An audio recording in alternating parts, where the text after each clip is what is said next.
Ini diantara kita saja. Janji ya. Takbir saja. Kalau paham yang dibaca, itu nikmatnya tak terlukiskan. Abu Bakar As-Siddiq radhiyallahu taala anhu, itu baru takbir, Allahu Akbar, sudah gemetar, nikmatnya khusyuk. Ali bin Abi Thalib radhiyallahu taala anhu, Sayyidina Ali bin Abi Thalib, itu pernah kena duri yang tipis itu kan, itu sakit ya. Nyabutnya sulit tuh. Apa bahasa Rusianya itu kacugak. Kacugak. Kacugak. Itu. Kena duri tajam, sakit dan sulit dicabut. Jadi begitu mau dicabut, terasa. Ada sahabat bilang begini, temannya, kawan beliau. Saya tahu kapannya waktu yang tepat untuk mencabut. Begitu takbir, Allah. Allahu Akbar, takbir. Itu dicabut durinya. Bahkan tidak ada perubahan di ekspresi wajahnya. Sama persis dengan saat mulai bertakbir. Gitu. Hanya satu kalimat, Allahu Akbar. Ucapkan di lisan, terjemahkan di pikiran. Allah Maha Besar. Di pikiran kita mengikuti, menerjemahkan. Sebab kalau pikiran tidak mengikuti, setan memiliki celah. Namanya khanzab. Ada setan penggoda orang sholat namanya khanzab. Saya tidak berani menjanjikan, tapi satu saat kalau kita nanti ada waktu, kita ngaji khusus fikih setan. Sepakat? Halo, jangan lihat saya begitu ya. Nanti ada 9 jenis setan yang harus kita waspadai. Dari mulai setan wudhu, setan rumah, setan kantor, terus setan pasar. Ada bu, setan pasar. Sekarang sudah mulai keren, jadi ke mall. Gitu. Itu yang bikin ibu kalau ke mall itu pulang ke rumah masih ingat tas yang ibu lihat itu. Nah itu artinya pengaruh setan melekat sampai ke rumah. Gitu. Ibu belanja tuh, padahal beli makanan aja, tapi pulang ke rumah mau tidur, Pah tadi ada yang bagus deh Pah, tas di sana itu gitu. Nah itu ikut tuh. Udah lama tas kan masih banyak tuh, yang penting fungsinya bisa jadi ibadah. Oh iya ya Pah, ya Allah itu kan dihisab. Tapi yang tadi juga bagus kok Pah itu. Itu ke bawah. Itu setan pasar. Ya. Nah ini setan orang menggoda orang salat. Kata Nabi langsung dalam hadisnya, ketika kita mulai bertakbir, idza kabbara aw bima ma'na wa kama qala Rasulullah sallallahu alaihi wasallam, fayaqulu syaitan, maka setan mulai beraksi. Ya. Dia berkata, uzkur kada, ingat ini, ingat itu. Ini kalimat ini sering saya sampaikan. Tadi kan sebelum Isya ya. Waktu sebelum takbir kan kita fokus saja kan. Istau, khusyuk, sudah tahu, benar. Khusyuk, fokus. Nggak ada ingat apa-apa. Tapi begitu takbir, Allahu Akbar, langsung muncul semua di kepala tuh. Ini hujan berhenti apa enggak? Ini pulang bagaimana? Ya kan? Dan sebagainya. Muncul, betul kan begitu kan? Muncul kan? Betul. Nah, berarti hadisnya benar. Dan Nabi nggak mungkin salah, karena ada petunjuk wahyu. Hatta la yash'ura lil musalli kam raka'atan yusalli. Sampai ada orang sholat itu tidak menyadari berapa rakaat sebetulnya dia sedang menunaikan sholat. Pasti terjadi. Nanti subuh kejadian nih besok nih.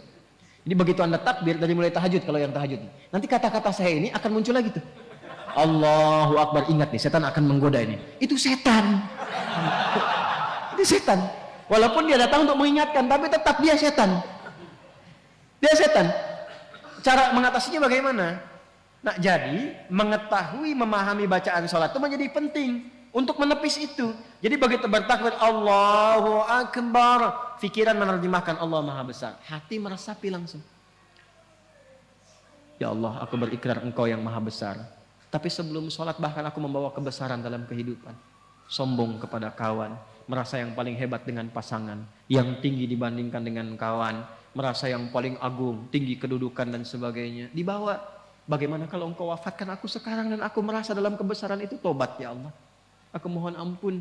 Ini yang membuat Abu Bakar As-Siddiq radhiyallahu taala anhu, sahabat terbaik, imannya tinggi, dekat dengan Nabi, hidupnya membersamai Nabi, hijrah jadi pendamping Nabi, di kuburan menjadi teman Nabi, di akhirat membersamai Rasulullah. Itu takbir Allahu Akbar sampai menangis mengingat itu.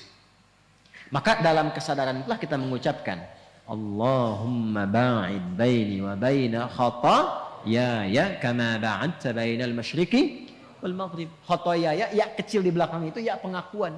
Ya Allah, saya mengakui saya ini banyak salahnya. Hamba ini banyak maksiatnya ya Allah. Sedangkan hamba masih mengaku hambamu. Hamba berharap surgamu, hamba berharap pertemuan dengan Rasulullah, tapi hamba mengakui hamba banyak dosa. Maka Anda katakan kalau memang dalam sholat ini hamba pun masih membawa banyak dosa, ya Allah, dengan ampunanmu yang tanpa batas, mohon ampuni dosa hamba dan jauhkan dari hamba sejauh-jauhnya seperti engkau jauhkan timur dan barat yang tidak pernah bertemu. Hamba malu bertemu denganmu ya Allah dalam keburukan. Itu maksudnya. Maka kita katakan juga di doa yang lain ada 12 jenis doa iftitah. Ini atau wajjahtu. Wajjahtu wajhiya lilladzi fataras samawati wal arda hanifan musliman wa ma ana minal musyrikin. Inna salati wa nusuki wa mahyaya wa mamati lillahi rabbil la syarika lahu bidzalika umirtu wa ana minal. Makanya doa itu seringkali disandingkan dengan pembuka juga iftitah. Allahu akbar kabira walhamdulillahi subhanallahi bukratan asila. Baru masuk ke wajjahtunya. Itu untuk menguatkan kepada jiwa. Ya Allah, aku merendah, aku pasrah. Hamba yang banyak salah. Aku hadapkan dirimu sepenuhnya, pasrah, sepasrah-pasrahnya pada penguasa langit dan bumi. Saya sholat, saya beribadah, bahkan hamba hidup, bahkan engkau wafatkan hamba sekarang dalam sholat. Hamba pasrah ya Allah.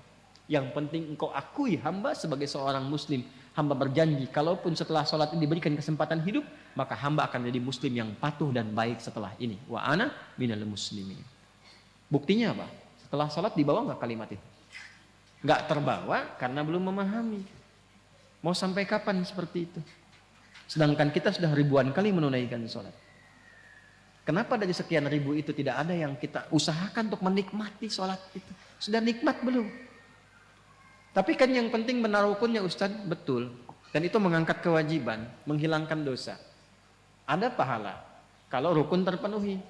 Tapi problemnya, ada nggak dampaknya kepada jiwa yang terasakan dalam menjalani kehidupan dunia? Sebab dulu orang sholat itu bukan hanya menggugurkan hukum, berubah menjadi orang baik. Paham?